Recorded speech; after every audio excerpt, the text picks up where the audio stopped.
Okay, it's nice to see everybody here tonight. So we have a Shavuos topic. What was the title? Dovid Hamelech's brothers throw him out of the house.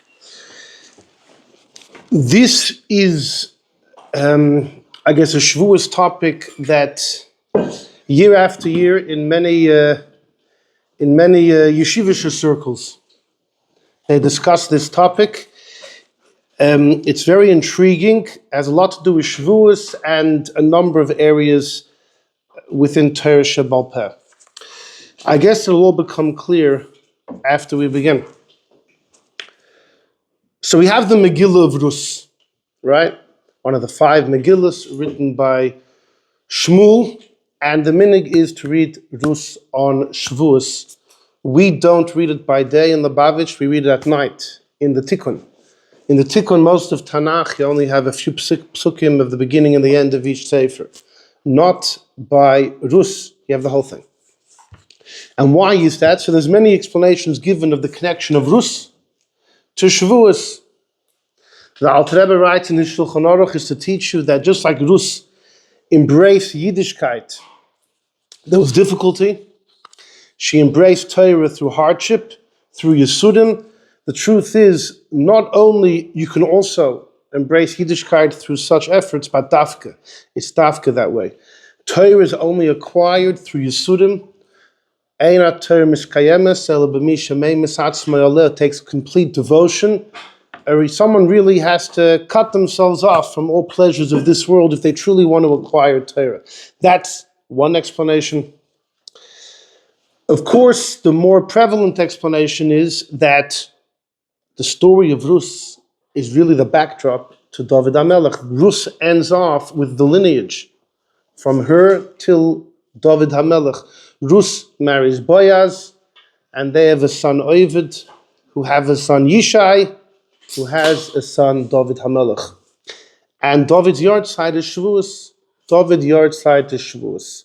And many would say, the many Achronim said, yeah, well, probably his birthday was as well. So Dovid is very much linked to Shavuos, and Rus is his sefer, so we read Rus on Shavuos. Okay. A drop of background about the story is in order before we depart on our exploration. So there's a fellow called Nachshon ben Aminadav. We all learn about him in school. Nachshon ben Aminadav. He was a Nasi of Shevet Yehuda, and the Gemara says in Baba Basra, he had 4 children. One of them, his name were 4 sons. One, his name is Elimelech. Another guy, his name is Salma or Salmoin. Another brother, another son, his name was Toiv, the good guy, also known as Ploni Almoni. And there's a 4th brother. We don't know his name at all. He's referred to as the father of Naomi. So there are 4 brothers, all sons of Nachshon. You have Salmoin or Salma. He's actually the father of Boaz. You have his brother Toiv, aka Ploni Almoni. Another brother, the father of Naomi. And the 4th brother is Elimelech, who was the first star in the Megillah Rus. Elimelech was a very wealthy man living in Israel. There was a hunger and constant knocks on his door. And he said, I can't handle this. I'm getting out of town. You know, it's like there was a fellow, this Yid comes to his Chabad rabbi, comes to his shliach and says, I'm having all of these gnevas. What should I do to my house? So the guy says, you put up a mezuzah. Put up a mezuzah, everyone knows the joke, right? You'll be protected. And a couple of weeks later, the rabbi bumps into me, says, how's it been? The guy says, awful. The rabbi says, what, the mezuzahs aren't working? He says, no, they are. They're keeping out the goyim, but now I have all the mishalachim. So Elimelech, he skips town. He and his family skip town. They go east to the area of Moav, Transjordan. They go to Moav. And Elimelech, now he was married to his niece. Naomi, married to his niece. And they had two sons, Machlon and Killian, and they marry Moabite princesses. Machlon marries Ruth, and Killian marries Orpah. And there is a discussion if these women went through Gedus. There would have been a Bezdin. Elimelech, Machlon, and Killian could have made a Bezdin. If Elimelech had already died before they got married, some hold Shnaim Shedonu D'neim Din, even two people can be a Bezdin. Fact of the matter is, all the men died. Elimelech, Machlon, Killian, they all lose their lives. And Naomi says, I have nothing here in the land of Moab. I'm heading back to Israel. And she tells her daughters-in-law, probably lost most of it too. No, she was very poor. She's going to come back to Israel, a complete pauper. It was all gone, right? So her daughters-in-law, she says, stay here, go back home, be the princesses that you ought to have been. I have nothing to offer you back in Israel. So Orpah accepts, and she goes back home. But Ruth, of course, follows Naomi all the way. And they come to Eretz Yisrael, and Ruth, they had nothing. Her mother-in-law, they had gornished. And Ruth would go to the fields and collect the matnas aniyim, the peya, the leket, the shikha. And she gets noticed, of course, by Boaz. Boaz is the first cousin of her husband Machlon, because Machlon's father was Elimelech, who was one of those four brothers, as was Boaz's father. Salmon was one of the four brothers as well. So Boaz was her first cousin, and he notices her, he takes care of her. And when Ruth reveals this to her mother-in-law, she says, "Oh, do I have a good idea for you?" And it's like the Schwieger's idea to the daughter-in-law, right? Go find Boaz in the middle of the night in the granary. No one's going to be there, and go to him, and he'll appreciate it. And she does. In the middle of the night, Boaz sees there's a woman there, and the Gemara in Sanhedrin says that he had to have superhuman strength to overcome himself. It was greater than Yosef, the Gemara says, because by Yosef, by the wife of Potiphar, she was a married woman. Here she wasn't married, and she's with him in the bed. And he needed superhuman strength to hold himself back. So the Gemara says physically he had a kishu. He was really, and he had. Literally, the Gemara says he had to hold himself back. And he told her, "Listen, here's the deal. I have an uncle who has rights of first refusal in marrying you. Back in the day, the minhag was like Yibum. Reuven and Shimon are brothers, and Reuven passes away, so Shimon marries the wife if there were no kids. But there's an inyan of Yibum, not just a brother-in-law, but even an uncle, a cousin, like the famous Rambam says about Yehuda and Tomer. Even though Yehuda was the father-in-law, but there's an inyan of Yibum, someone from the husband's family, continuing the legacy of the one that died.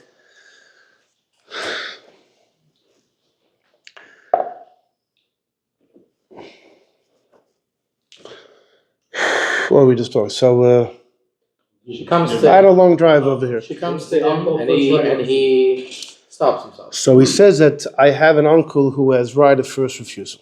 Which brother was that? So remember, there's four brothers. There's Elimelech, passed away. There's Boaz's father, is not alive either.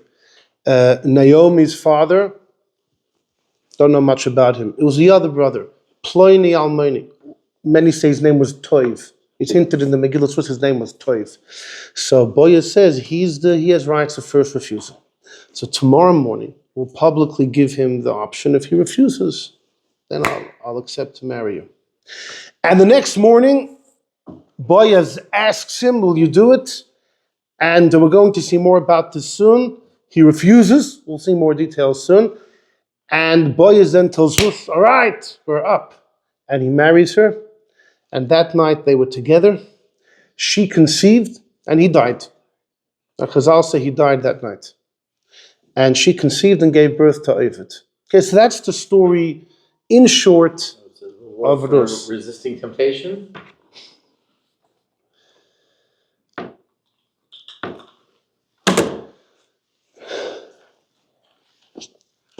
Had a child. I don't know. Who knows what would have happened had he not resisted temptation? Or who knows what reward is up there in Gan Eden for him. As the Rambam says, the only one that knows how to weigh and balance those weights is God himself. So that's the story in short. So there is a famous Gemara in Yevamos in number 1 and number 2. It may look a little long, but every word here is crucial. We're going to ask 4 mighty kashas on this whole story, and we're going to see a gewaldige tiddits. Fascinating stuff. So join me in number 1.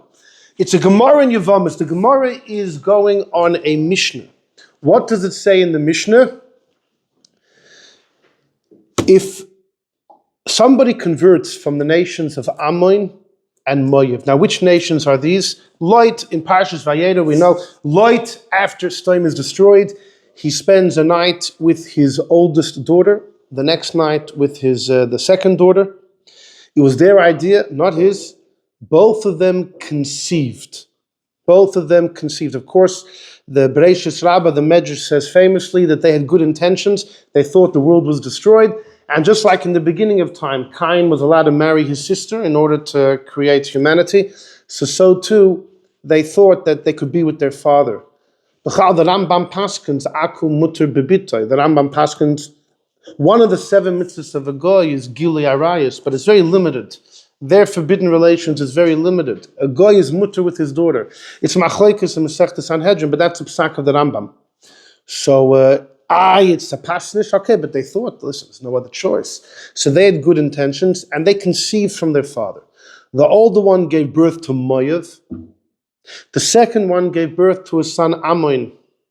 The older one decided to call her son, the name should be Moav, it's from my father. And the second one, I don't want to, explicitly detail that. Ben Ami, the boy is from someone from my nation. But what was the older girl thinking? Why did she have to publicize for posterity? Alle sollen wissen sein that this boy's father is his grandfather. Like, why? So Rav Moshe Feinstein, right? You guys know this. He writes in the beginning of the 8th chapter of Igros Moshe, he writes a story that happened. It was in the early 1920s, and Rav Moshe he was already a Rav. He was in his 20s himself. And one of his balabatim was extremely ill, a very strange illness. Like his tongue was inflamed. And Rav Moshe went to visit him. And this guy tells Rav Moshe, you know why this is happening to me? I'll tell you why.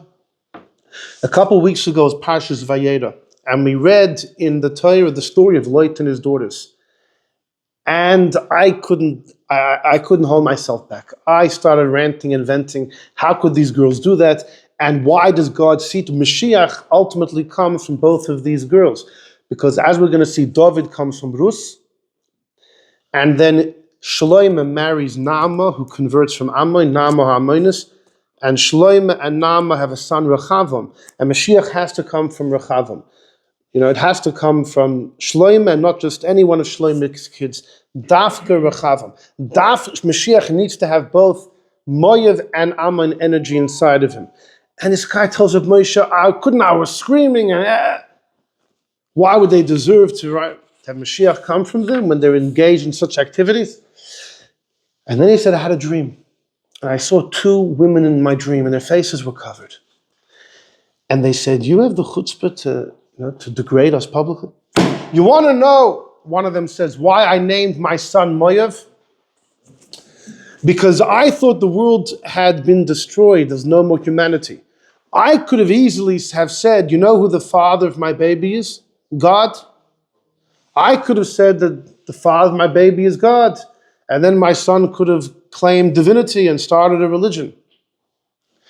In order to make sure that doesn't happen, and to discount and to negate any possible theories of God impregnating a woman, I therefore said, Moav!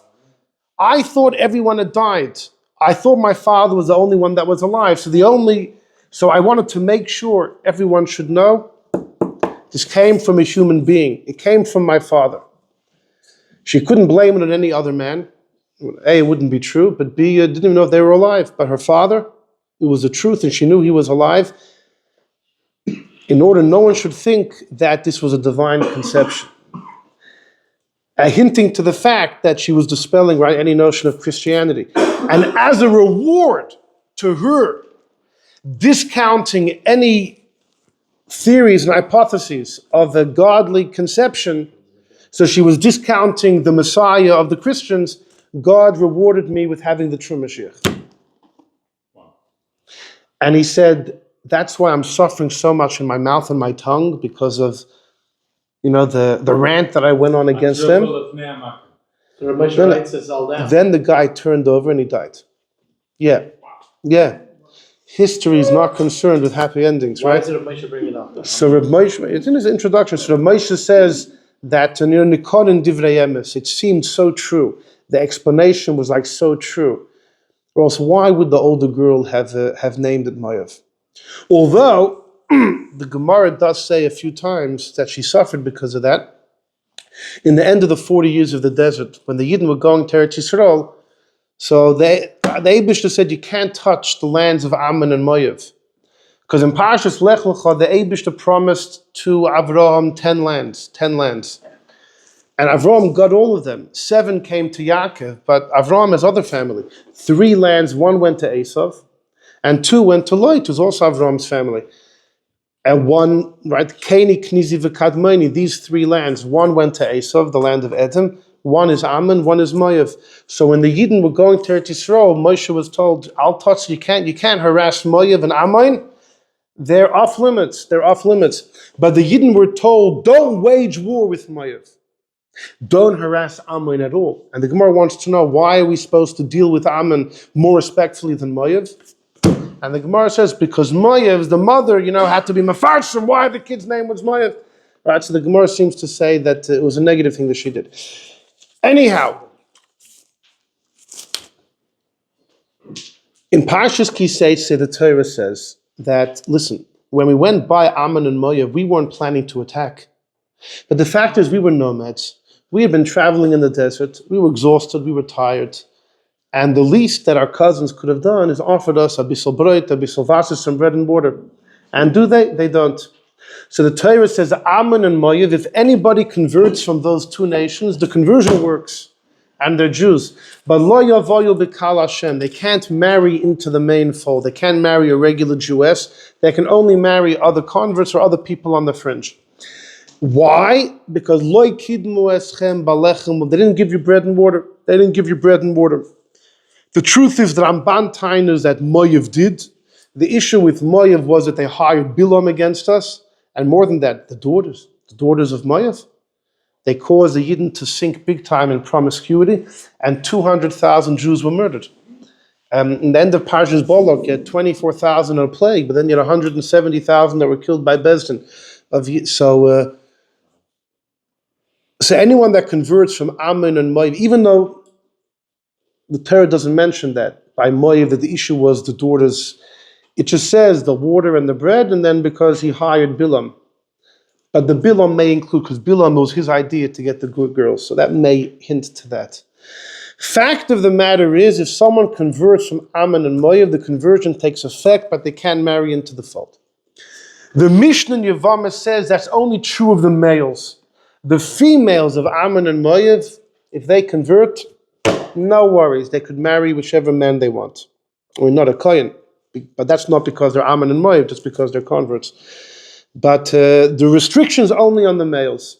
And by the way, fine, that's it. So says the Gemara, join me number 1. How do we know this? Omar Rabbi Yochanan said Rabbi Yochanan, the Amar Kra.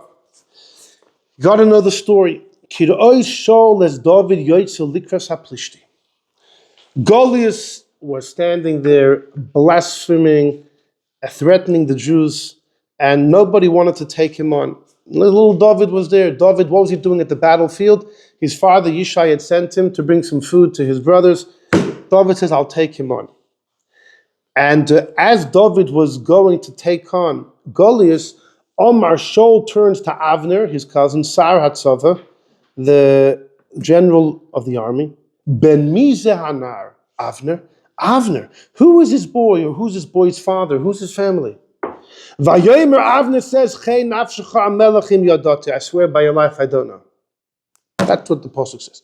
Frek the Gemara v'lo yodale. Shaul didn't know who he was. V'aksiv, already before this, Dovid had been anointed by Shmuel, unbeknownst to Shaul. Shaul had fallen into depression. Shaul and Dovid came to play music for Shaul. Shaul knew who he was. It says that he loved him that he was the Shaul's arm bearer. So now all of a sudden Shaul forgets who Dovid is. He knew who he was. Says the Gemara, Ella Avu Kamash. They asked him, who's his father? Ben Miza Anamid. Who's this kid's father? He didn't know Yishai. Va'avid lo yod. Didn't know Yishai. It says the man b'mei Shaul zokein ba ba'anoshim. There was a man in the days of Shaul, an old man. He was always traveling with men, and Rav said, and some said of Abba's Yishai, David's father, who whenever he exited town or entered, he went with Bulchusa. He had an entourage, a big crowd of people. He was famous. Shaul didn't know who he was. Shaul knew.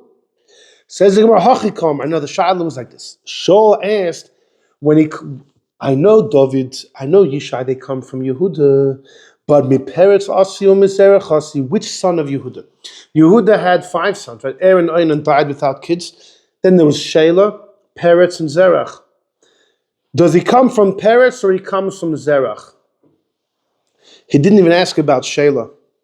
Reb Sadia Gaon came from Shelah. And Reb Sadia Gaon, historically, he grew up in Egypt, not in the center of Torah at the time, which was in Bavel. And he was considered like an outsider. When he was a candidate to take over the yeshiva of Surah in Bavel, there were those who contested that he doesn't have the same yichus. He doesn't come from Yehuda proper, from Peretz. He comes from Shelah. He's an outsider, and that even manifested in itself the fact he grew up in Egypt. But because of his tremendous chachma, he got the job. It's interesting. Somebody then at the time wrote a letter. We have a letter where someone wrote, Dafka, because of Sadia is so clever, therefore you shouldn't accept him as Rosh Hashiva.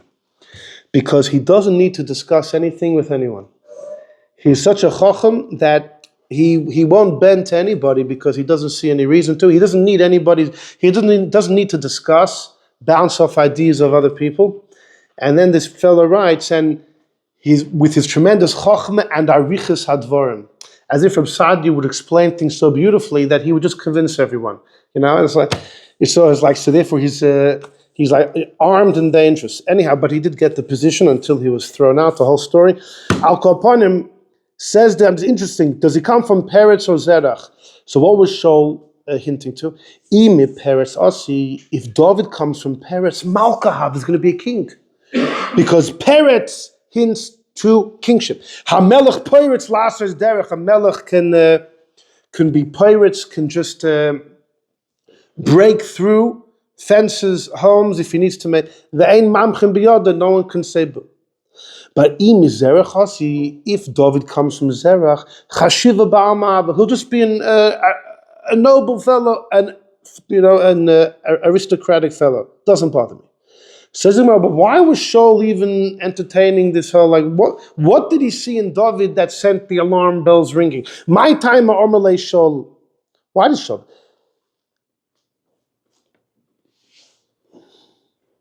Because it says that Shaul gave Dovid Madav. Shaul put on Dovid, before Dovid went to Golus, Shaul gave him his armor. Now it says Madav. Madav means Kumidasa, it perfectly fit Dovid. But Shaul was much taller than him. It says by Shaul, he was heads and shoulders taller than everybody else. So Shaul realized this was a miracle. It spells something. What? That depends on which son of Yehuda David descends from. Anyhow, so Doeg hears the discussion. Doeg ha'adoimi, who was one of the smartest people Bechal of all time, but then as well, he was the head of the Sanhedrin for a while. He was Rosh Sanhedrin. He was called Adoimi for a number of reasons. One of them is that when he would talk and learning, everyone in the room would turn red. His logic was so razor sharp, he wouldn't lose an argument. I just heard that just share how I was listening to it. You mentioned exactly the same thing. Oh yeah, which year was that? It wasn't the Billigan, it was another. All right. Exactly. Okay, so that's consistency. You know that Rabbi Zevin, Reb Shlomo Yosef Zevin, he was asked to write a haskama for a sefer, someone's sefer. And months later, the guy tells him that, can I get a haskama? He said, what do you mean? I wrote it, I sent it. It was lost, I guess. So he wrote a new one. He wrote another one. Down the line, the fellow finds the other haskama. And he compares and contrasts them. They were identical. They were identical. They wrote it months later. Consistency, huh? Consistency. So Doeg ha'adomi gets involved in the conversation. He says, before you're asking if Dovid could be a king, ask if his rovi lovi b'kahal, can he b'chlal even marry a Jewish woman? Doeg said Dovid can't marry a Jewish woman. My timer, he comes from Rus HaMoaviyah. Doeg said the ban against Moabite converts marrying into the fold is both on the males and the females, which means Boaz was not allowed to marry Rus. And the rule is that if one of the parents have a psul, it's carried on to the child, which means Dovid is considered a Yid, right? But he has a Moavi genes in him. No. He can't marry a regular Jewish woman. How can he be king? Not with Geras, though. Sorry? Once someone goes through Geras, I don't think Geras. Well, no, she's a Ger. Sure. That's the whole word of Ammon and Moav, that even after they're Megayer, the psul lasts forever. That's the special din by Ammon and Moav. Passing from mother to son? Well, ultimately, women aren't going to have it. That's the halacha by Ammon and Moav. But let's say by Mitzrayim, if someone converts from Egypt or from Esav's family, both males and females, once they convert, only their grandchildren can marry into the regular fold. I wonder how that plays out in halacha today. Well, now, after Sanhedrin, no, because Sanhedrin came and he was mavalvel everyone together. So when you go to Mitzrayim, you marry someone from Mitzrayim, you say, called the Porish, Meruba Porish, everyone comes from the majority. Once they've all been mixed together, so any particular Gentile is considered to come from the majority of nations who are not Ammon, Moav, and Mitzvah and Adomi. Bottle, yeah, Bittul, exactly.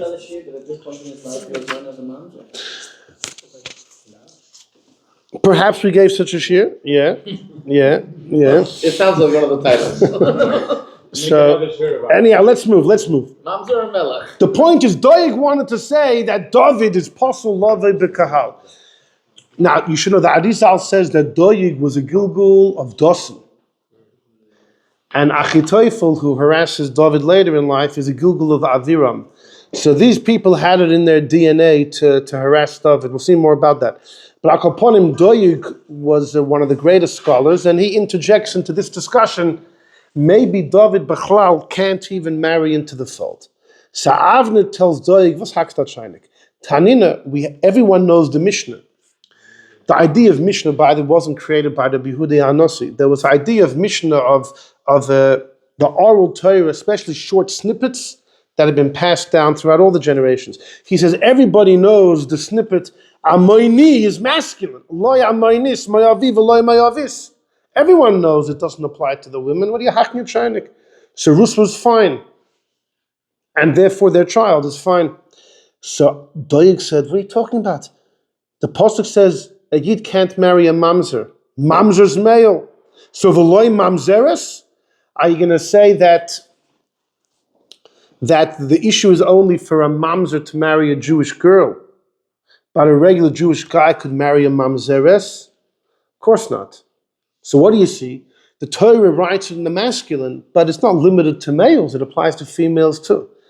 So Avnver said, bad raya. Mamzer is not a description of the person. It's mumzor. Mamzer means that you came from parents who have zorus, strangeness between them that they can't be married to each other. Like there's chorus between the parents, so kiddushin can't take effect. Then a mamzer results. You have a mum because your parents had this strangeness between them. So there's no raya for mamzer. So Doeg said, all right, what about Mitzri? If someone converts from Egypt, right, until 3 generations, they also can only marry people on the exterior. So you're going to say only male v'loy Mitzris? But the halach is it applies to the women too. By the way, Rabbi Shimon Bar Yochai haltas nicht. Rashbi has the famous Kal V'chomer. Rashbi says, if Ammon and Moav, that the men are also forever, and the women are mutter immediately, So Mitzrayim and Edom, who even the men are mutter after 3 generations, the women should for sure be mutter immediately.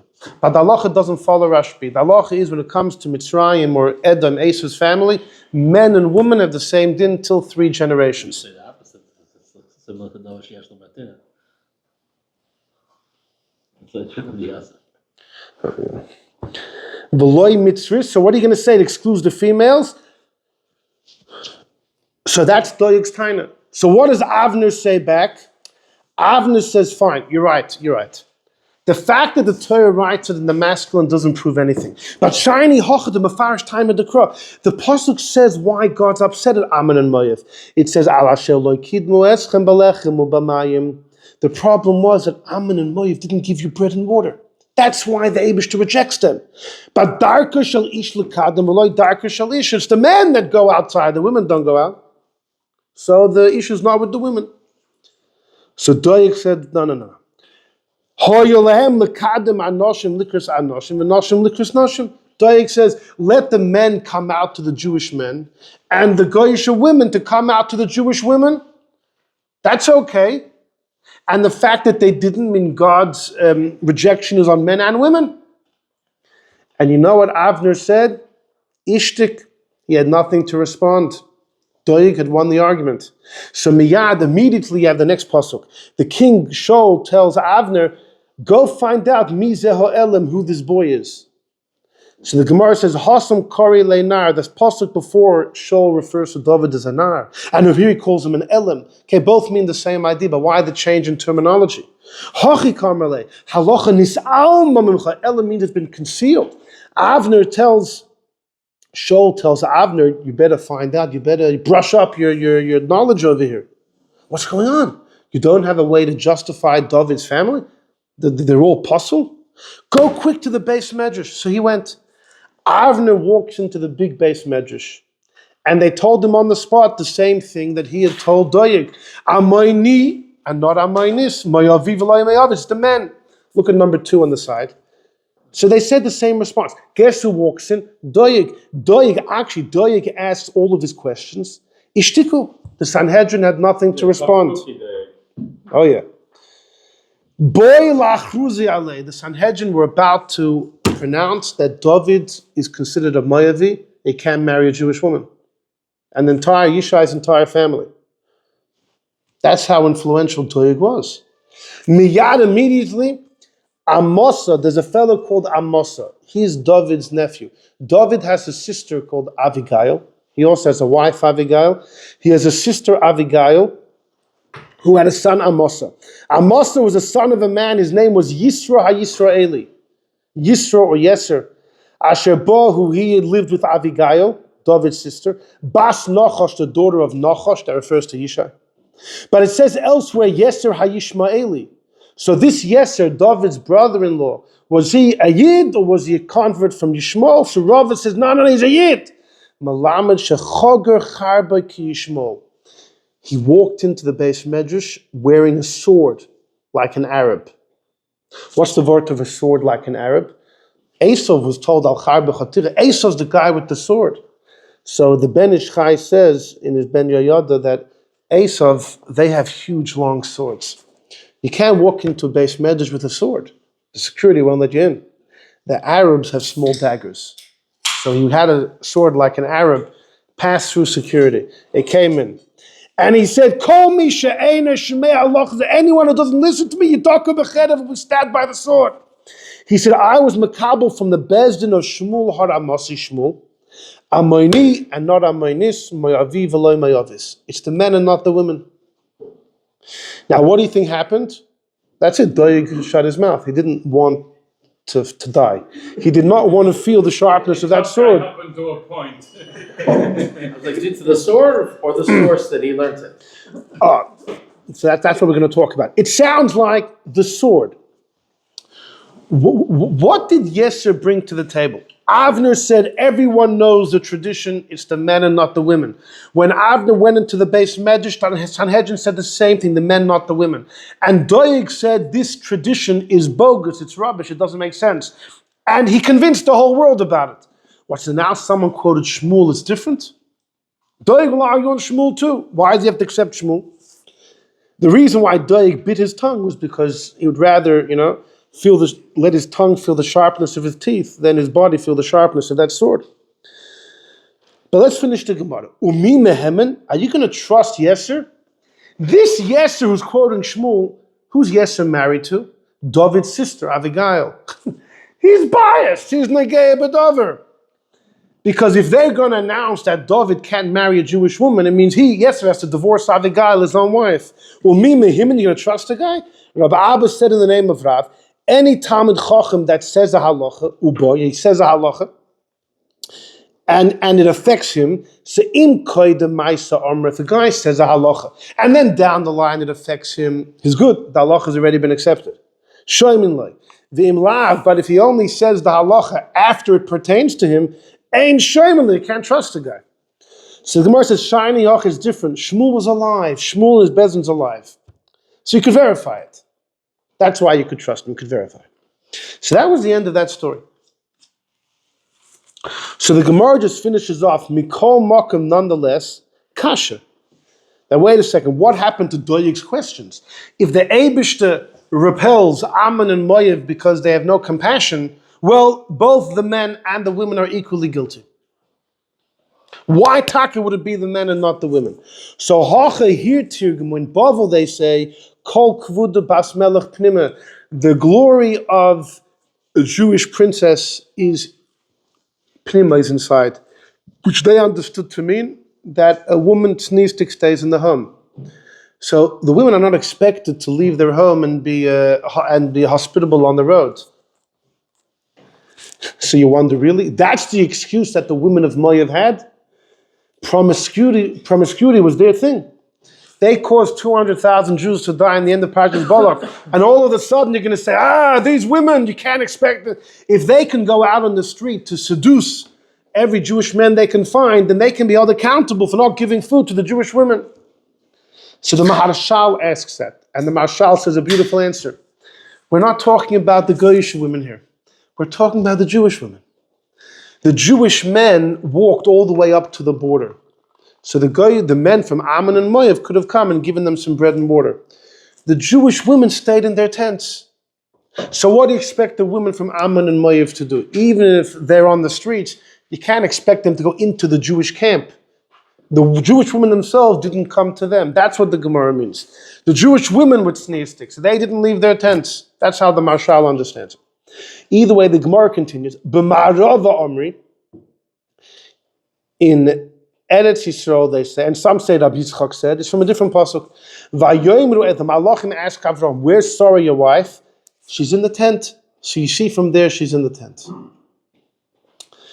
You know, there's a beautiful word of the Chidushei Harim, that when the Malachim come to Avram, one of the first things they say is, where's Ayes Sarish? Where's your wife? Vayoimru hinei ba'oil. It's almost like, why did they ask that question, like a random question? So the Chidushei Harim says, they wanted Avram to say she's in the tent. Why? Because 3 malachim came to Avram. Michal, Gabriel, Rafal, right? And Michal came to tell Sarah the good news. Gabriel came to destroy Stoim. Rafal came to heal Avram. And then there's a big debate between the Gemara and the Medrash, which malach went to save Lot, right? The Gemara says it was Michal. The Bereishis Rabbah says it was Rafal. But here's the thing. One of the malachim had to save Lot. Lot? Why should Lot be saved? Oh, Lot deserves to be the guy, if you went through his record, I mean, he had some good deeds, but his conduct left a lot to be desired. Why did he deserve to be saved? So there's a medrash that says it was because Dovid Hamelech comes from him. Dovid comes from Ruth, comes from Moav, who's Lot's son. In fact, Motsasi Dovid Avdi, Heichon Motsasi, the medrash B'Stoim, I found him in Stoim. The Eibush already saw Dovid, the root of Dovid, in Stoim. And that's why Lot was saved. But says the Chidushei Harim, hold on a second. If Doeg is right, that even the women of Moav are puzzle, then Dovid is puzzle. He can't marry a regular Jewish woman. He definitely can't be king. If he's never going to become king, then Lot has no schus to be saved. So the Malachim right away, they set everything in motion. They say, where's Sarah? Avram says, she's in the tent. She's in the tent. That means women are supposed to be in the tent. That means in the future, when the nation of Ammon and Moab won't give bread and water, there's no taina to the women. Right? Whether the Marshal's word or the simple pshat, the fact is the women are tznius and there's no taina to them. That means Dovid's kosher. Dovid's kosher, so Dovid could be a king. So Lot can get saved from Stom. That's what the Chidushei Harim says. That's why they dafka had that conversation in order to enable everything to set into motion. What's the whole big deal that you didn't come out with? The Jews had mom, they had fish and Mary and Noah, but they weren't taken care of. Not just that. Many ask, how can we eat their bread? Pasakum. So you'll say the Chum didn't, the Chumim weren't geyser yet, which is true. They weren't geyser. No, but the problem is, chasnas. Maybe it's a bigger concern to get married. No, it's a bigger concern to get married there because there, even after they're Megayer, you can't marry them. So, it's a big shaila because, so you'll say Chachomim yet didn't decree on Pasakum. But here's the thing. If the Torah is clearly allowing it, then Chachomim can't geyser against it. The Taz famously holds, anything the Torah is matir, b'feidish Chachomim can't aser. So if the Torah is clearly saying that we could have eaten the bread, then how b'chal did Chachomim come years later and aser Pasakum? It's a big question many ask. So some said, based on Rabbeinu Bachaya and others, we weren't going to eat this bread, Taka. No one ever said we were going to eat the bread. We didn't need it. The problem's on them. But they knew about the mon. How did they know the mon? And they heard it. Who said they? Everyone. Some people. Not everybody. Some people had. Which rivers in the desert? Some people had access to it. Some people had access to it. How many people? It's a mirage. There was a river that was made from the Be'er Shel Miriam. It went into. Everyone made a creek. The rest of the mon would melt and turn into rivers, and the animals would drink. How far did it go though? To a couple goyim living nearby. I don't know that it went that far. Even so, it's not their cheshbon. As family, how do they know the miracle is going to happen tomorrow? Right? The Gemara says even the Yidden every day. Right? The Gemara says in Yuma, every day even the Yidden weren't comfortable. They didn't know what's going to be the next day. And the tainas on Ammon, whether we were going to eat it or not, they should have. Even if they were well taken care of. Right. Anyhow, fine. So that's that shtickle Gemara. So the first kasha I'm going to ask for you 4 questions, okay? For your consumption tonight, 4 questions. The first kasha is on the shtickle Gemara we just saw. What did Yeser, David's shvager, bring to the table? He quoted, Shmuel said, it's the males, not the females. Avnver quoted the same teaching. Avnver said Tanina, which means Avnver said everyone knows this is part of the corpus of the oral law. Mayavi v'loy mayavis. When Avnver went to the Sanhedrin, the first thing they all said unanimously, it's the men mayavi v'loy mayavis. And Doeg rejected that word. He said it's not true. The Torah always speaks in the masculine. And Doeg was so convincing that the Gemara says that the Sanhedrin were about to pronounce on Dovid and the family the psulim, following Doeg's arguments.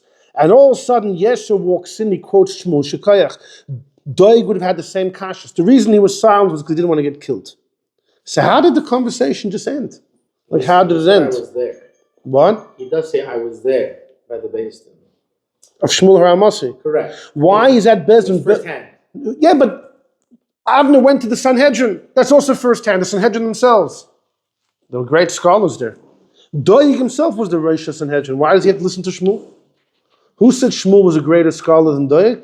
The Gemara says in Brachas that Chana davened that she doesn't want Shmuel to be too smart, right? This is Doeg. Doeg doesn't have to bow to Shmuel at all. Chana asked, she doesn't want him to be too clever. The Mefarshim discuss if the Eibishter accepted Chana didn't want him to be, she wanted him to be a stable genius. Like Donald Trump says that he's a stable genius, anyone smarter is unstable. Anyone not as smart, not a genius. He's the perfect balance, a stable, He's a perfect balance, stable genius, right? Anyone that drives slower than me is a nuisance. Anyone that drives faster than me is is dangerous on the road. Everyone, perfect balance. So that's simply what Chana wanted, that when she said Shmuel shouldn't be too sharp. But some say that the Eibusha told her no, Hashem didn't accept her tefillah, and he did make Shmuel a great chacham. Regardless, Doeg doesn't have to bend to Shmuel any more than he has to bend to the entire Sanhedrin. And he didn't bend to the Sanhedrin. They bent to his will. So how do you explain the story? It's clear that Yesser swayed the conversation because of his sword. Now, it may have been a small sword, a dagger, right? But what's going on over here? That's question number one. Kasha number two, back to the story of Ruth. So, Ruth comes in the middle of the night to where Boaz was lying, and he tells her, let's hold it off till the morning. And in the morning, Boaz offers first right of refusal to his uncle, to Ploni Almoni, aka Dovid. And what does Ploni Almoni say? Can't marry her, can't do it. Why? Pen ashchis es nachlosi. I may destroy my inheritance. What's she talking about? So Rashi says in number 3, nachalosi means Zari, my children. This uncle of Boaz was worried he would taint his children. How so? Rashi brings the pasuk nachlas Hashem bonim, that a person's children are the nachla. Losses pagam bazari, I may be pagam my children. Why? Because it says lo yavo yamoni omayavi. The ton he erred ba'amoni v'loy. The word amonis is missing. Boaz's uncle thought it's both the men and the women that have the ban. He thought it was both. And Rashi says it was a mistake. So he thought, if I'm going to marry her, well, the ban of Moavi applies to her. It's the men and the women. So it's going to continue. To my children will have the Moavi streak. They'll be Yidden. But with the Moavi gene and a psul, they won't be able to marry a regular Jewish woman. That's what Rashi says. Does that make any sense? If he was worried that the ban is on the men and the women equally, then how could he marry Ruth? Every time he's with her, he's going to be violating a loisasa. Every time he's eating with her, he's eating treif. Every time he'll be with her, he's eating treif. What's he worried about his children for? If he thinks men of Moav, women of Moav are equal, so then to him, Ruth is a forbidden woman. She's a forbidden woman. Why is he worried about his kids? That's the second kasha. Look at number 5. The Maharsha wants to answer this. Look what the Maharsha writes in number 5. He says, first of all, says the Maharsha, Heyach moloi liber ledaber came b'fnei Boaz. Boaz's uncle says, oh, I can't marry her. Boaz just gave him the option to marry her. What does that mean? Boaz is saying it applies to the men, not to the women. Boaz is giving the okay. Boaz was the shofet during those times. Boaz was the senior. He was younger maybe than his uncle, but Boaz was the chief scholar. Boaz is the head of the Sanhedrin, is the shofet. If he says it's the men, not the women, so what's his uncle doing? I'm worried. The uncle says, I'm worried over here. I'm worried maybe the women as well. What's going on? V'hu itira before him. Boaz was mad to her. As Boaz told him that about marrying the wife of the mace. Gam kosher, look in the second line of number 5, this is our shaila. He was worried about the pagam of his zera, but he wasn't worried about the isur lav gufay, the isur lav itself, on every biyah v'biyah asuraloi. So says the Maharsha, let me tell you what pshat is. Valkein hanira, the Maharsha says a whopping explanation. The Gemara says in Perek Ketzad Yavamas, Aseh diyavama doicha loisase. Reuven and Shimon are brothers. Reuven passes away without kids. Shimon's supposed to do yibum with Reuven's wife. What if there's a loisase that forbids Shimon to Reuven's wife? So the Gemara says, Chai ve'lavin misyabin min ha'Torah. The Gemara says, Chai ve'lavin, biblically, you could do yibum. Why? because Yibum is a mitzvah saseh, not to be with that woman, maybe whatever loy saseh it might be. The mitzvah saseh should push away the loy saseh. Ella, the issue is Anan, the rabbis are goys to be a rishon, not to be a shnir. The first time you're with her, yeah, you do a mitzvah. But the second time, it's already asur ba the kvari kaim ha'aseh be a rishona. The second time, there's no more mitzvah saseh. Just the loy saseh, if whatever the scenario might be, the loy saseh between the woman and the brother-in-law. And therefore, the first B is also because of the second. So he says like this, the extra could be in the times of Boaz, this gzeira didn't take effect. And you're allowed to do the first biyah b'mitzvahs yibum, even if the woman is a loisa, because I say doicha loisas. So he wants to say like this. The uncle Ploni Almoni Doeg was saying, me myself to be with Ruth the first night, I'm okay with that. I think she has the Moyavite prohibition, but the mitzvah aseh of yibum will be doicha that. The problem is, what if she conceives? If she conceives, I'm in hot water. Because the kid is still going to have the Moabite psul. And that's why he didn't want to do it. Boaz said it's okay. The first biyah is okay because the aseh pushes away a loisase. So what he tells his nephew is, I don't want to do this. I already have kids. I'm not looking to have more kids who are going to have a psul. But Boaz, his kids had all died before. So it kind of made sense for Boaz to marry her. Right? The mitzvah of Yibum would push away the loy sas, at least for the first biyah, because at that time there was no decree yet, the first for the second. And if she conceives, no, at least she'll have a kid. The kid will be possible, but better than having no kids at all. Why weren't his cousins so concerned? His cousin who was married to her previously. They had left Israel. Who knows what they were up to in who knows what they were up to in Moab. There's a discussion if they were even Megayer, their wives. It's not so simple. The Torah says, lois is chasen bam. There's an Isser deraisa to have chasenas to a non-Jewish woman. But the Rambam and Tur, there's a big discussion. It may only apply to the 7 nations in Eretz Yisrael. It may not apply to other Goyish women. There may not be an Isser deraisa to marry another Goyish woman if she's not from the 7 nations. Which would explain perhaps Shimshon with his wives, the Plishtim, if he was Megayer them or not. And explain Machlin and killing if they weren't Megayer. Nowadays, obviously the Rabbanon would be Isser, but then there's room to say that biblically there was no Isser actually to marry a woman, a Goyish woman, if she's not from the 7 nations of Eretz Yisrael. But either way, so the Maharsha is this fascinating pshat. You know what the problem is? The mitzvah of Yibum is only for a brother-in-law proper. For an uncle, for a first cousin, you have the idea of Yibum, but not a mitzvah saseh to the point you could push away a loy saseh. That's impossible. So, if Ploni Almoni thought that Ruth carries the Moabite Isser not to be with her, the mitzvah of Yibum wouldn't push that away because he didn't have the full force of the mitzvah. He's not a brother-in-law, he's an uncle. Even the Rambam who says about Yehuda and Tamar says there's an Indian of Yibum for anyone from the brother's family. But the actual mitzvah, only a brother of the deceased, the girl's brother, the woman's brother-in-law. So what's going on? Everyone asks on the Maharsha. It's a very peladika Maharsha. So our question comes back. If we're not going to go with the Maharsha's answers, then what's going on with Ploni Almoni?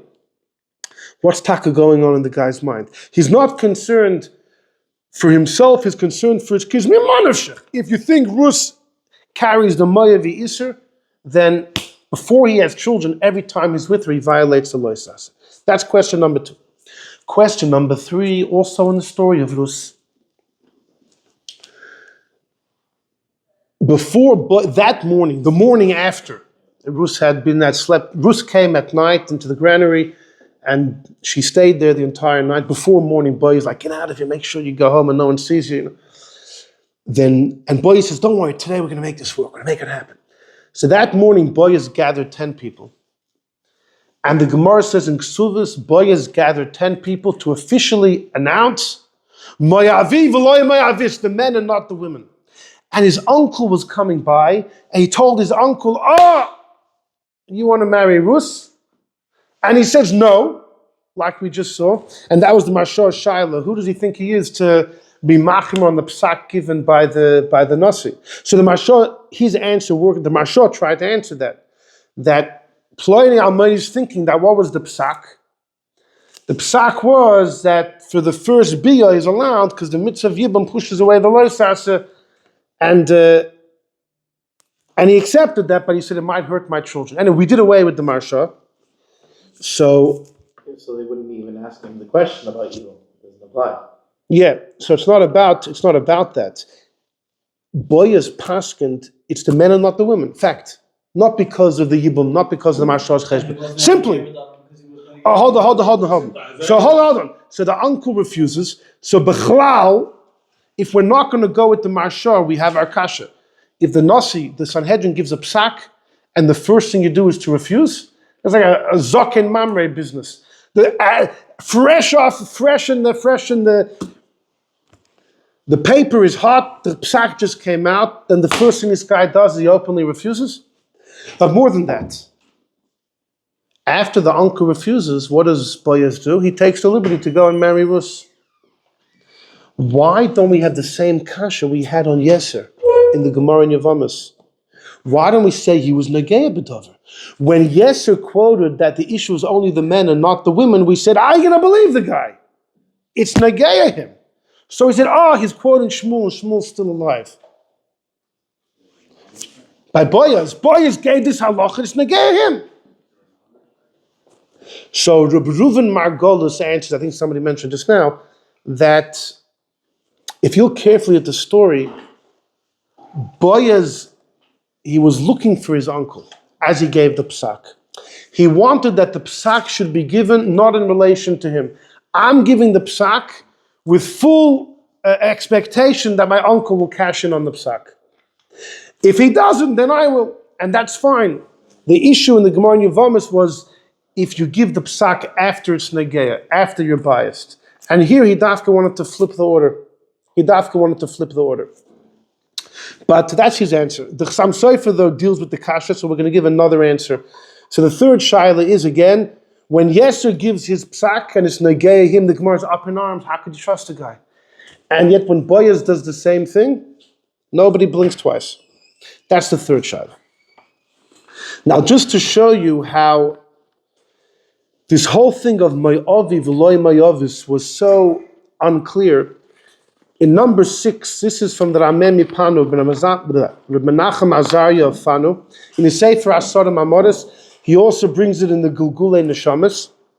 He says a famous story that somebody mentioned before. Omra Lov Bagod, they say in Medrash, that Yishai, the father of Dovid, Bizkeinosai, when Yishai became older, he became frumer. You know how it is. When you get older, you get frumer. He separated from his wife. When Yishai got older, he separated from his wife, Nitzeves. Why? Ein Sofik, as it says that Amen, number 6, the second line. There's no Sofik. This was Midas Chassidus. That maybe Masha Omer Torah, that Amoni Amavi can marry, Pirusha Mayavi, Vafilu Mayavis.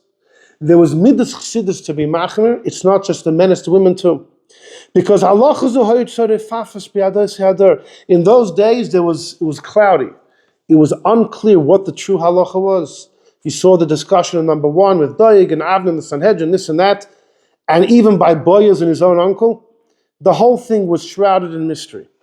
Until Yisra Yishmaeli, the son-in-law of Yishai, he came in with his sword like Yishmael, he stuck it in the base medrash, Lahamid halacha, to set the matter straight of the men and not the women.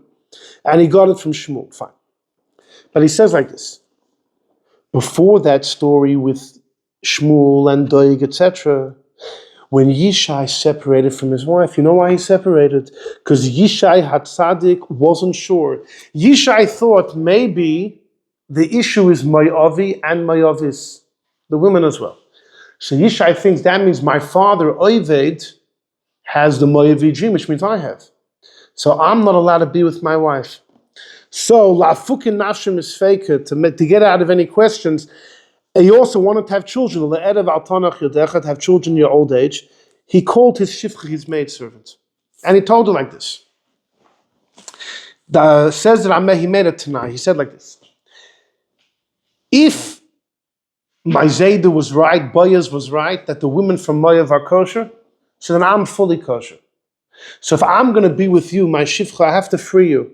Because for a yid to be with a shifcha knanis is according to many, is a deraisa of lo yiyeh kodesh. You can't be a kodesh, means to be with a shifcha knanis. But if I free you, you become a giyaris. You become a giyaris, and I can marry you. But if I'm right, if my hunch is right, that the issue of moyev is the men and women, that means my grandmother Ruth was puzzled even after she converted. So my father has the psul, I have the psul. Then I dafka want to keep you a shifcha. I could convert you, but then what's going to help? Our children will still have the psul. I'm going to keep you a shifcha. Now I'll be allowed to marry you because people on the fringe can sometimes marry each other. A yid who has a moyevi psul could marry a shifcha k'nainis. But then the kids that we have will only go after you. Just like a Yiddish man with a Goyish woman has a kid, the child follows the mother. So too, if you have a Yid with a Shifcha Knainus, the kids are Avodim Knanim. They'll have no relation to me, they'll be your kids. But I'll be their master, so then I'll free them. And they'll become regular Gerim without any, their lineage won't be tainted at all. And they can marry whoever they want. This was the Cheshbon of Yishai. So the Rameh Mipano says that the Shifcha didn't want to go ahead with it. So she told her mistress, her female master, Nitzeves, who already for months had been separated from Yishai, that tonight Yishai is going to come, let's do a switch. It'll be dark, it'll be quiet, he won't even know. So that night, Yishai spends the night thinking it's with the Shifcha. It's really with his wife, but he had no idea. Months later, Yishai's wife's walking around pregnant. So the story is brought in Yalkut HaMochiri, which is 300 years before the Amemipanu, in already the 1300s. And over there it says that when Yishai's kids saw that the mother was pregnant, and they knew that their parents had separated, they wanted to kill her and kill the kid. Yishai had to calm his sons and say, no, leave her, let her be, let her be. But she was cast out of the house, and then she had this kid, and Dovid looked different than his brothers. He looked different than his brothers, right? Because the thoughts that you have can have an effect on the appearance of the kid. Right, Rabbi Yochanan would sit outside the women's mikveh, so the women would see him and then go home and have him in mind, and it would affect the appearance of the kids. You know, yeah, I've seen some from a Yidden scream that Chassidim have this silly custom to think of a tzaddik or a rebbe at the time of intimacy.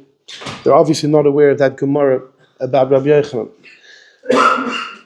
So Dovid even looked different, but that just confirmed their suspicions that Dovid was a mamzer from a different father. So he was cast out of the house.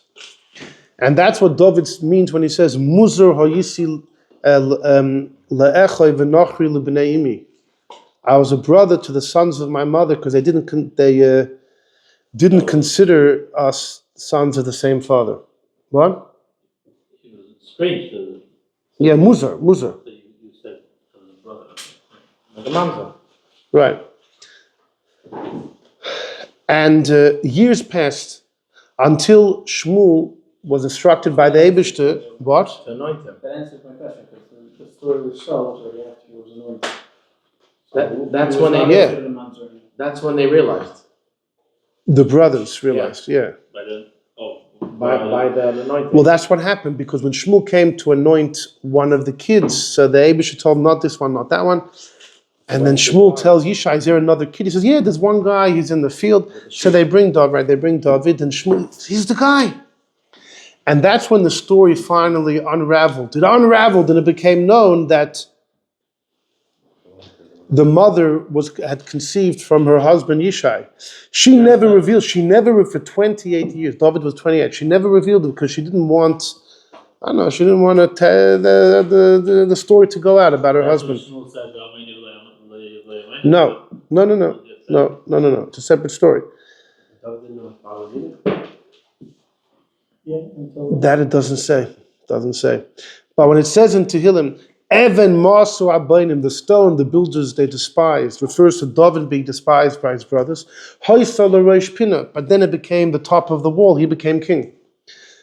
That's when he was anointed. And the brothers all said, Me'es Hashem hoisazos. This came from God. He niflas beinenu. We never expected that this would be the truth of our brother Dovid. But now that we know this, Zeh hayoyim asa Hashem nagila v'nismacho bo. It was the happiest day of their lives when they realized that their mother had just conceived from their father. So you have it, Amemi Pano saying that this whole halach of Me'avi v'lo Me'avis was, the whole thing was, even Yishai was machmir. It was midas chassidus to be machmir. So all of this confusion.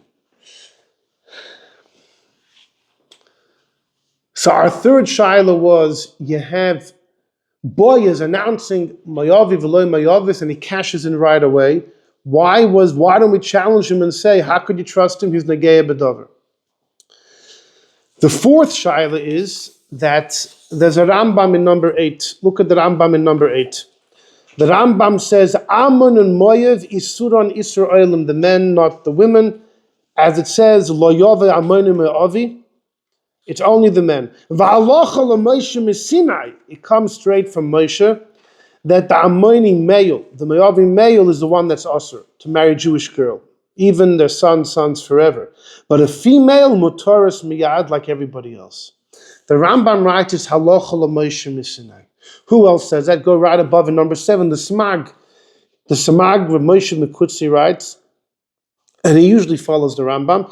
He quotes the Gemara in Yevamos, Amoinu me'avi, their isur is forever. The men, look at the second line, but the nekevus are mutter miyad. V'chein kiblu mibezdin shel Shmuel har Amosi, they got it from Shmuel, and it's, he received halacha l'Moshe miSinai. The men, not the Amonim me'avi v'lo me'avis. So the Rambam says it, the Smag says even clearer, that this was actually a halacha l'Moshe miSinai.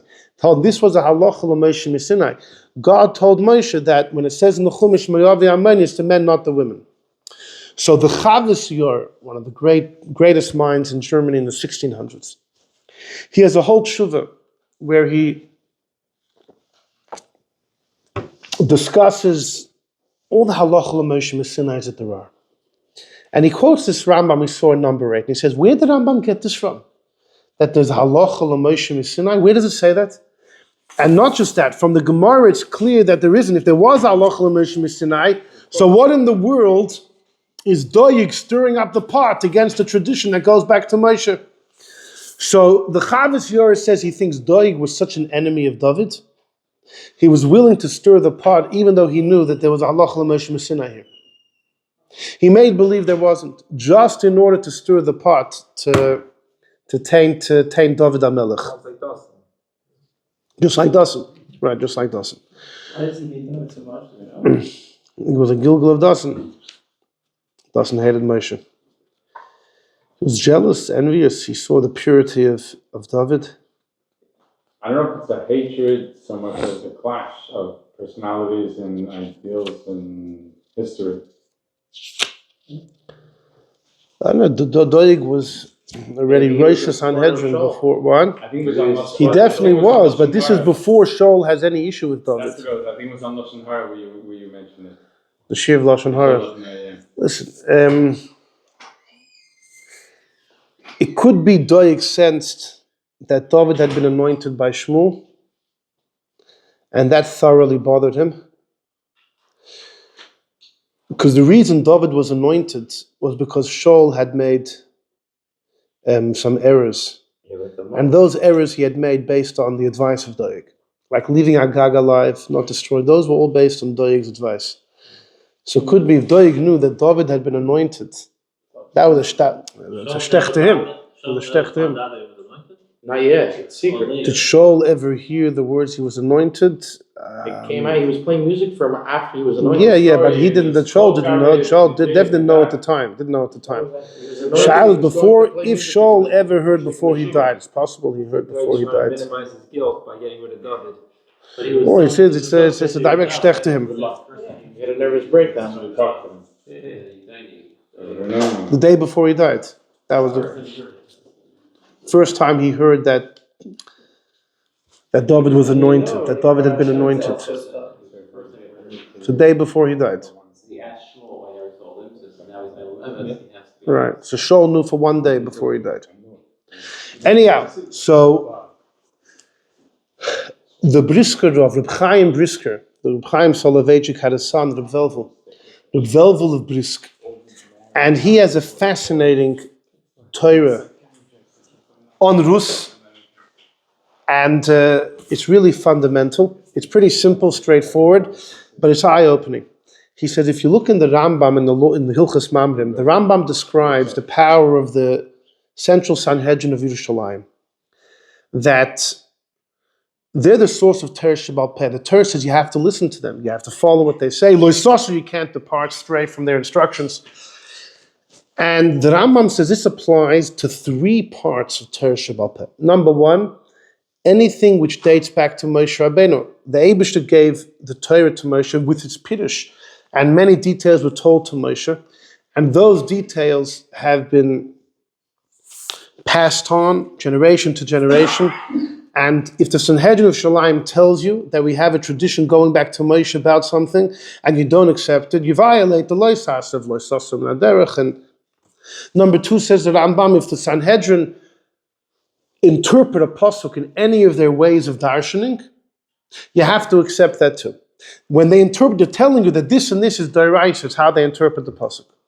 The 3rd thing, says the Rambam, is if the Chachamim create a halacha, they create a siyog, they a muktzah, they create a gzeira, they create a mitzvah, they create a takana. So it's their own ideas, but nonetheless the Rambam believes it's backed up. All the ideas of the Chachamim, even their own, are backed up by lo yisasur, that you can't stray. It said the Ramban disagrees. The Ramban says that 3rd element of Torah Shebal Peh is not backed up by lo yisasur. You don't violate lo yisasur if you disregard the mitzvahs of the Chachamim. The Ramban only holds the first 2 parts, but that he agrees to the Rambam. The halacha l'Moshe Sinai, or anything they interpret on their own, that's backed up by lo yisasur. Fine. Then the Rambam says, in the 2nd tier of Torah Shebal Peh, whenever the Chachamim interpret the psukim, every Sanhedrin can paskin the way they see fit. They don't have to be greater than the people before them. To this, that sometimes you have to be greater in Chochm and Minyan, is only to be Mavatal Takonos that they made, or things like that. But in their interpretation, every Sanhedrin, every generation, it's the way they feel. So says the Brisker Rav, it's very simple. He says that when Avnver told Doeg in the beginning, don't you know it's Amoni v'lo Mayavis, it's the men and not the women, he was using the drashas, the way the Chum interpret the psukim, that there was a well-known tradition that the pshat in Mayavi is the men, not the women. It's masculine, and it's not the female. Or the fact that the Torah said is because of the bread and water applies to the men, it doesn't apply to the women. These are exegesis, these are ways of interpreting the psukim, it applies to the men, not the women. So Doeg said, this is up to the interpretation, so I can ask all of my kashas. Do you think Doeg didn't hear about Boaz marrying Rus? Why didn't someone tell Doeg, Boaz already settled this matter years ago? Why didn't anyone ask that to Doeg? Because Doeg would say, Yeshakayach. I'm not saying I'm greater than Boaz, but I don't have to be. Because every Sanhedrin can paskin the way they understand, the way they see fit. When Yeser came in, when he said, Kach mekublani, he was saying, you know what I heard from Shmuel? When Shmuel said it's the men and not the women, he's not translating the pasuk. He's not darshaning the pasuk. He didn't find that as a hint in the construction of the pasuk that seems to indicate the men, not the women. That's not the word at all. He had a tradition of Kabbalah going back to Moshe. Now this Kabbalah had been held under wraps. And it was brought out at the time it was needed. When the drasha element was about to be thrown out of the window by Doeg, out comes the halacha l'Moshe Sinai. And that's why the buck stops there. The reason Doeg shut his mouth wasn't because of the sword or the dagger. It was because it's halacha l'Moshe, that's what Shmuel says, so I'll accept it. He says, until that point, I thought this was a drasha. If it's a drasha, it's anyone's game. Anyone's game. So that answers the first shiloh of what Yeser brought to the table. It answers the second shiloh. The second shiloh was Boaz paskins, it's the men, not the women, and his uncle says, thank you for the heter, I don't want to take it. Who does he think he is? And more than that, the other, Maharsha has 2 shilohs. Who's it? He's worried about his kids and not about himself. What the uncle Ploni Almoni was telling Boaz is, your Pesak is gewaldig. But he understood Boaz was making a drasha, that Moavi is mashma the men, it's mashma from the Pesak, not the women. So Ploni Almoni said, that's great. And it works today. So for me it works. I'm not worried about myself. I'm worried about my children. Maybe in a future generation, the Chachamim will disagree on how you interpret the Pasuk, like Doeg Taka did. So it's not going to affect me, only my kids. That's what the Brisker Rav says. And then enters Maharsha Shaila, what type of mechutz if he didn't accept his Boaz's Pesak? He did. He says, gewaldik, and that's why for me I'm not concerned, but for my kids, what's going to be in the future? As far as the third question of why didn't we attack Boaz? How could Boaz say it's the men, not the women, and then cash in and marry Ruth? So the Chasam Sofer himself answers, you know when there's an issue, that mitamo you have a convenient halacha, right, that fits exactly with your agenda. It's when you quote the halacha, you quote an old standing tradition, and there's no way to verify it, and a punct suits your needs, so it's very skeptical. But says the Chasam Sofer, Boaz wasn't quoting a tradition. Boaz was interpreting the pasuk. If anyone would come and say, Boaz, we don't trust you because you want to marry Ruth, you know what Boaz would say? So argue with me. Tell me why my pshat is wrong. It's only an issue when you're quoting a tradition, a Kabbalah, that happens to suit your needs. That's it. So yes, he quoted a Kabbalah, Allah Sinai. So then, punkt. He's already married to Avigal. Punkt, he has his tradition. So he said, you know what? He quoted Shmuel. Shmuel's still alive. It's verifiable.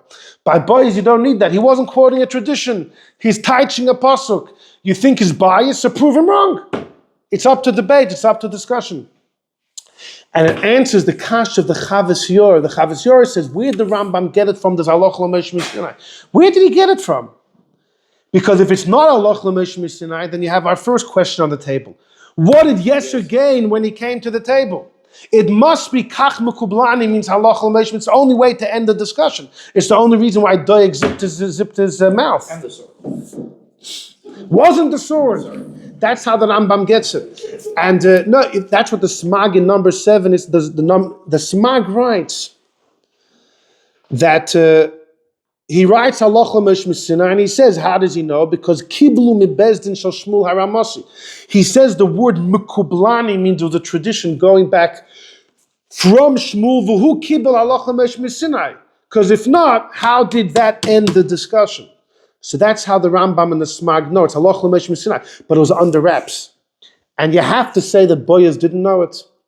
Because if Boaz knew it and he said it, then his uncle would have nothing to be worried about. Sinai. Or he knew it and he kept it quiet, so that's why he wasn't working. So either maybe Boaz kept it quiet, and instead of revealing Sinai, he said, you know what, I'll make a drush out of it. But why would he choose that? Because maybe people won't trust him. What? So that people won't ask questions later on.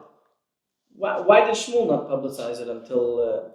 He didn't need to, because everyone knew the vort of Boaz, the Pesak.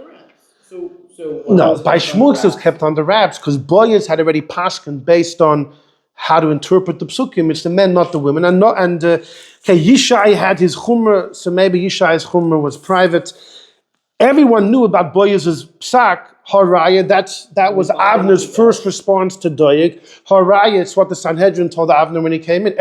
So Shmuel didn't have to tell Ploni Almoni Sinai, which people say, sure, who did you hear it from? Who did you hear it from? Everyone knew the vort of Boaz.